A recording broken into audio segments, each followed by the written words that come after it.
Hey, what's going on, everybody? Hope you guys are having a great start to your week so far. I had a few requests to take a look at an arrangement of the Billy Joel tune, Just the Way You Are, that my good friend and amazing bass player Luke Selleck came up with. We recorded this one on our duo record called Just the Way We Are. And you can also find a YouTube video of us playing this in the studio, recording it if you haven't seen that already. So it's a beautiful tune. Billy Joel tunes have some great melodies and some great chord changes, and those are the two main ingredients we need for a good jazz tune. So let's go ahead and play it through, and then we'll talk it, look at some voicings, we'll talk it through, look at some chord changes, soloing ideas, voicings, all that good stuff. So let's play it.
Yeah, beautiful tune, great melody, great changes, like I said, and Luke did a great job adapting this for jazz, basically, just by switching up a couple chords and doing a few things which we're going to look at. So we start off the arrangement with this opening riff, and you'll see we have the bass part here, sort of a root fifth, root, and then up to the ninth here on the E. And we have this G minor 6 chord that goes on top, and then same thing, G minor 6 to D major 7. Now it's important that we note that this is a G minor 6 with this E natural on here. It's not a G minor 7, because that's not the sound we want. That F is going to conflict with the E there in the bass.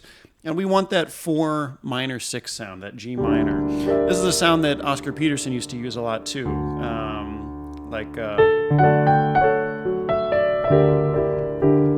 So it's sort of in pop and in jazz. We have this D major with the 4 minor 6, G minor 6 on top of it. All right, now we've got the tune. We start off with D. And right here it just says D, but we could make this sort of anything. We could make it a straight D triad if we want to make it more poppy.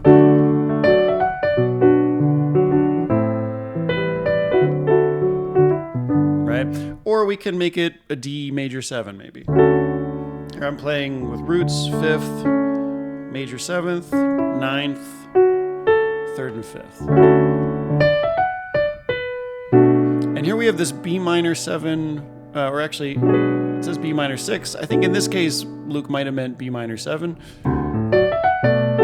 I play it as a minor 7 anyway, because that moves very nicely if we go down 2 half steps to our A minor 7. And this is another kind of motif that you hear a lot in both jazz and pop music, where we're moving down in minor 7 chords. So we start with the root, go to our relative minor, B minor 7 here, and then we go down a half step to B flat minor 7, and then down another half step to A minor 7.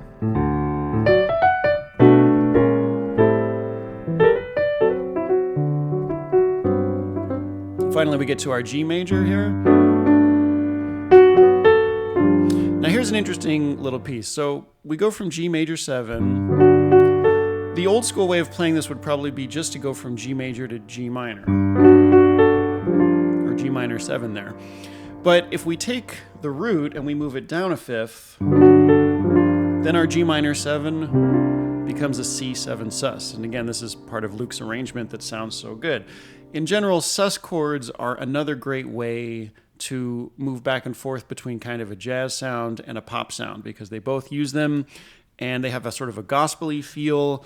So sus chords, as you'll see as we move through this arrangement, are going to be key in terms of getting that sort of pop meets jazz sound, which can be tricky to get. So here we've got, instead of just G major to G minor, we've got G major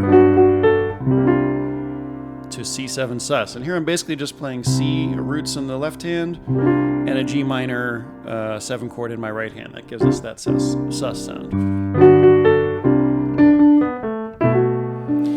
Now here again, we have this sort of half-step movement down. We have this B minor, B flat, and then A minor to D7. Now the first time around, we made it all minor 7 chords, right? On the first line there, we did B minor, B flat minor, and A minor, all minor 7s.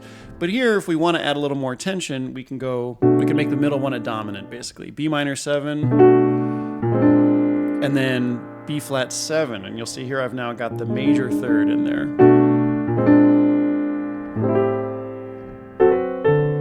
And all that does is really sort of add a little bit more tension. We could make it minor, like I said. We could go... actually, I was wrong. So the reason it's got to be dominant is this little melodic motif that happens here.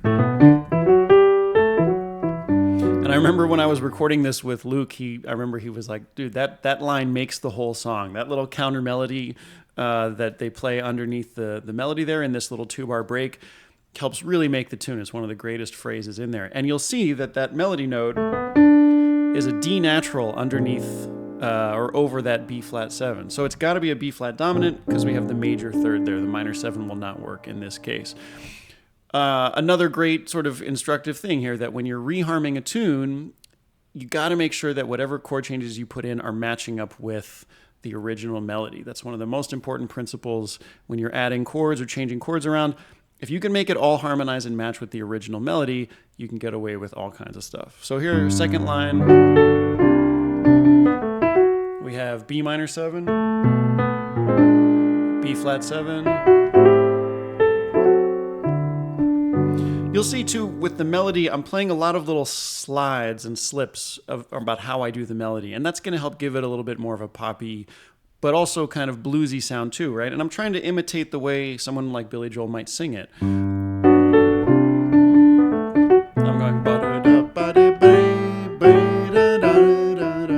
right, I'm not just going. There's nothing wrong with that, but if we can do those little slides, it just gives it that little extra flavor. G minor 7. And here's a very sort of poppy chord that I don't play too often when I'm doing jazz tunes, this sort of 1 over the major 3rd, right? We have D major 7 over F sharp. But in this case, it works really nicely for this walk down. We have G major, G minor, D major over F sharp, to B minor 7. And now here in the first ending, you'll see again, we have this idea of sus chords helping us to bridge that gap between jazz and pop. So we've got E sus. I'm basically playing a root down here and then a D major 7 chord. Right, that gives us that sus sound too. The two best ways to get your sus sound are either to play a minor 7 chord a 5th up. So here's E with a B minor 7, that gets it to us. Or we can play a major 7 chord a whole step down. So for E sus, we've got a D major 7. And then he goes into E minor 7, and then here again, A7 sus. So here's my G major 7. Now for me, making these again into more of a jazz kind of thing, we can take these sus chords and we can resolve them from sus into some kind of dominant voicing, like a flat 9 or something a little bit more jazz oriented. So let's say we take that first ending. Let's say I start with an E7 sus and then make it into a regular E7. And then here again we have A7 sus. Ooh, and then let's say I resolve it like that. So that's pretty cool. So there's an A7 sus, A with a G minor or G major 7 on top. And then I'm going to take these notes, the 9th, the 11th, which is our sus 4, and our 6th, and if I lower them all, woo, now I get a flat 9, major 3rd, and sharp 5. So I've just taken that sus chord and turned it into a real jazz chord, an A7 flat 9 sharp 5, if you want to be real specific about it. So let's take it from the second G, the third line of the melody there, that G major 7, or D over F. Here's E sus into E7, E minor 11, and then A7 sus. Into A7 flat 9 sharp 5. A beautiful chord there. Then we go back to the A section one more time. And again, the first line there, I'm using B flat minor 7 to connect those.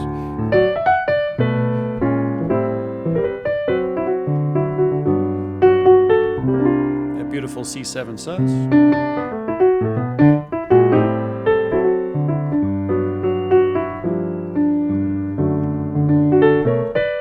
And now the second ending, we just go right to E minor 7 to A7 sus. And then here again, we have a D7 sus. You can see that these sus chords are so important in this arrangement. So here we've got D7 sus, and I'd probably do the same thing here. I'd go D7 sus. And then really the key 2 notes to lower to get this effect are the 9th and the 4th, the suspended 4th. In this case, E and G, and if we lower them both, then we get the flat 9 and the major 3rd. So we go from a sus chord into a dominant flat 9.